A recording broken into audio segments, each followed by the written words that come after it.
Shalom adik-adik, semangat pagi. Aku mau kenal Tuhan, aku mau cinta Tuhan melalui firman-Nya. Di pagi hari ini, Lose Ika kembali lagi menemani adik-adik semuanya di dalam renungan harian sekolah minggu GKTB. Nah, sebelum kita merenungkan kebenaran firman Tuhan bersama-sama, mari kita berdoa.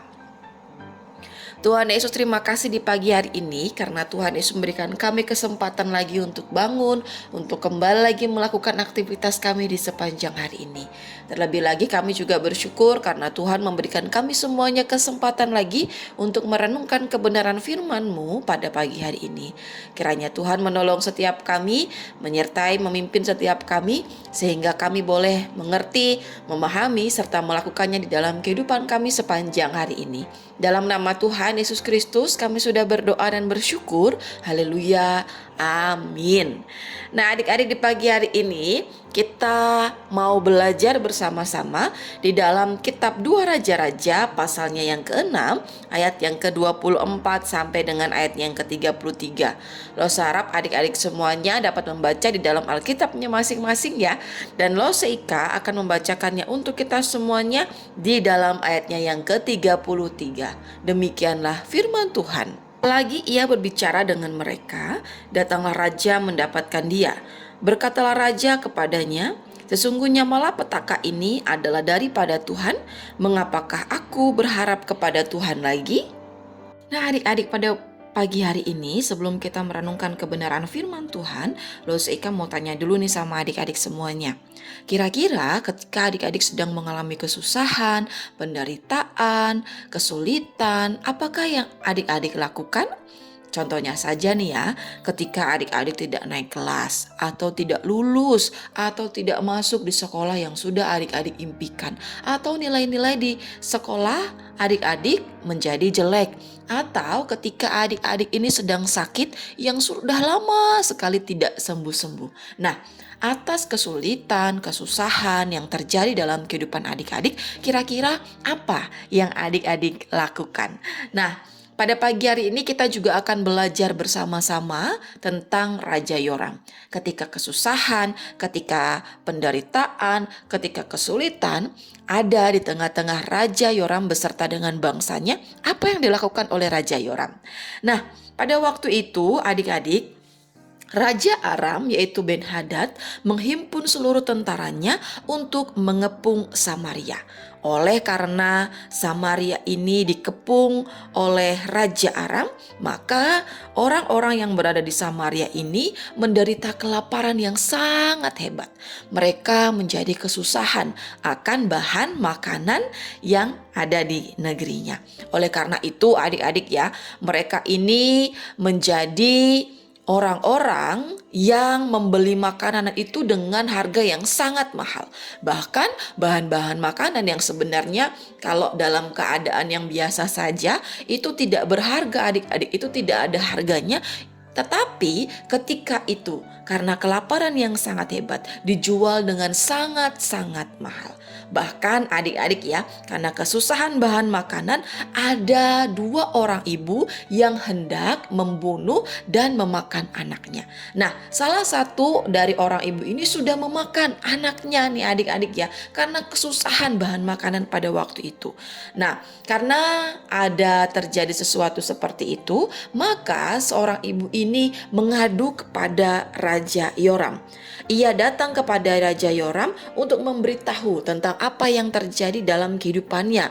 Nah, ketika Raja Yoram ini mendengarkan cerita yang mengerikan dari seorang ibu tersebut, maka Raja Yoram ini menjadi begitu sedih sehingga ia mengoyakkan pakaiannya.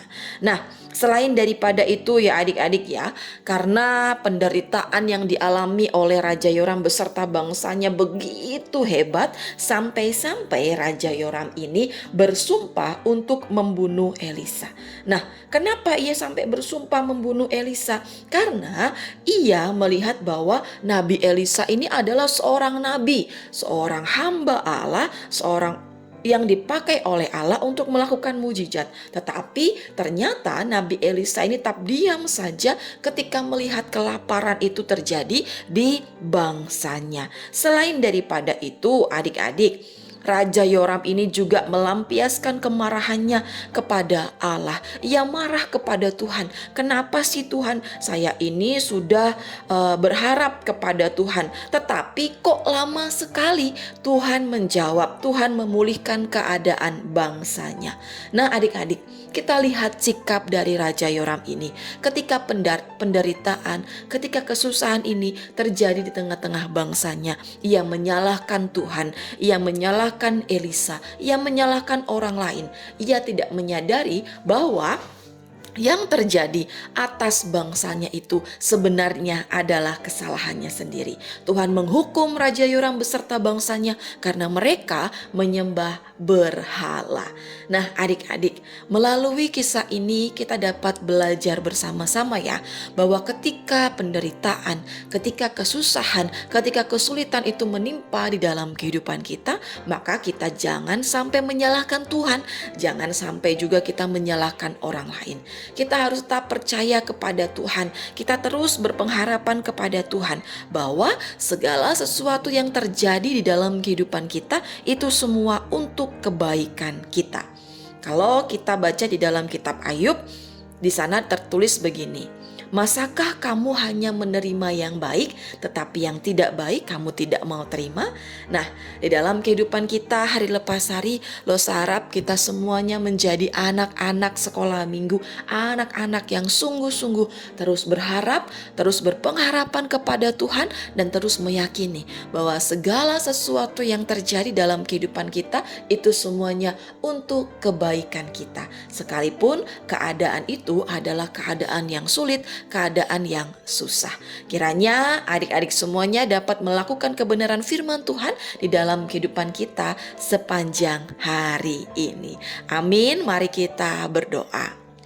Tuhan Yesus, terima kasih untuk kebenaran firman-Mu pada pagi hari ini yang mengingatkan kami untuk kami terus berharap kepada Tuhan, untuk kami terus meyakini bahwa segala sesuatu yang terjadi dalam kehidupan kami mendatangkan kebaikan bagi kami. Kiranya Tuhan menolong setiap kami untuk tidak menyalahkan keadaan, untuk tidak menyalahkan orang lain, untuk tidak menyalahkan Tuhan sendiri atas apa yang menimpa dalam kehidupan kami.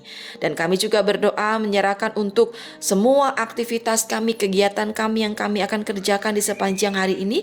Kiranya Tuhan menolong kami, memimpin kami, menyertai kami, sehingga kehidupan kami menjadi berkat bagi banyak orang dan juga memuliakan nama Tuhan. Dalam nama Tuhan Yesus Kristus kami sudah berdoa. Haleluya. Amin. Nah adik-adik, sekian dulu renungan firman Tuhan pada pagi hari ini ya. Sampai ketemu di dalam renungan-renungan harian selanjutnya. Bye-bye adik-adik.